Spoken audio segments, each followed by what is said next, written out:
জুলাই বিপ্লবের অগ্রসেনানী শরীফ ওসমান হাদী বৃহস্পতিবার রাতে মারা গেছেন। তার মৃত্যুতে শোকে স্তব্ধ পুরো বাংলাদেশ। ওসমান হাদীর মৃত্যুর খবর ছড়িয়ে পড়লে রাতেই সারা দেশ বিক্ষোভে ফেটে ওঠে। দেশের গণমাধ্যমের পাশাপাশি আন্তর্জাতিক গণমাধ্যমে উঠে এসেছে হাদীর খবর। কাতার ভিত্তিক সংবাদ মাধ্যম আল জাজিরা বেশ গুরুত্ব দিয়ে প্রকাশ করেছে হাদীর সংবাদ। আল জাজিরা শিরোনাম করেছে, কে ছিলেন ওসমান হাদী, তার মৃত্যুতে কেন জ্বলছে বাংলাদেশ। প্রতিবেদনে বলা হয়েছে, 2024 সালের বাংলাদেশের ছাত্র জনতা বিদ্রোহের একজন বিখ্যাত নেতা ছিলেন 32 বছর বয়সী এই হাদী। তিনি ইনকিলাব মঞ্চ বা বিপ্লবের প্ল্যাটফর্মের মুখপাত্র হিসাবে কাজ করতেন।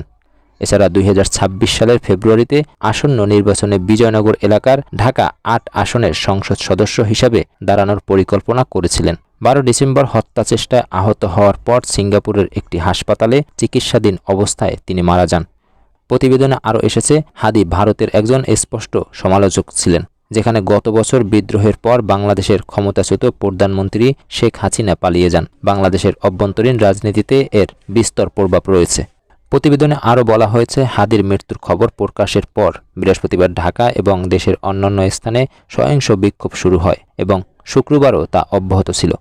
কর্তৃপক্ষ হাদীর নিরাপত্তা নিশ্চিত করতে ব্যর্থ হওয়ায় বিক্ষোভকারীরা স্বরাষ্ট্র মন্ত্রণালয় এবং আইন মন্ত্রণালয়ের প্রধানদের পদত্যাগ দাবি করেছে। এছাড়া এ সময় বিক্ষোভকারীরা বন্দুকধারীদের ফিরিয়ে দেওয়ারও দাবি করছে, কেননা অনেকেরই বিশ্বাস তারা ভারতে পালিয়ে গেছে। আল জাজিরার প্রতিবেদক তানভীর চৌধুরী বলেন, বিক্ষোভকারীদের বেশিরভাগই ছাত্র, তবে সমাজের সকল স্তরের মানুষ এবং কিছু রাজনৈতিক দলের নেতাকর্মীরাও এখানে যুক্ত হয়েছেন। তাদের মূল স্লোগান, আমরা ওসমান হাদীর হত্যাকারীর বিচার চাই। তারা বলছে, যত তাড়াতাড়ি সম্ভব বন্দুকধারীদের বিচারের আওতায় আনতে হবে, না হলে তারা প্রতিবাদ চালিয়ে যাবে। শুক্রবার আল জাজিরার প্রতিবেদক তানভীর চৌধুরী জানিয়েছেন, জনগণের মধ্যে ভারত বিরোধী মনোভাব তীব্র।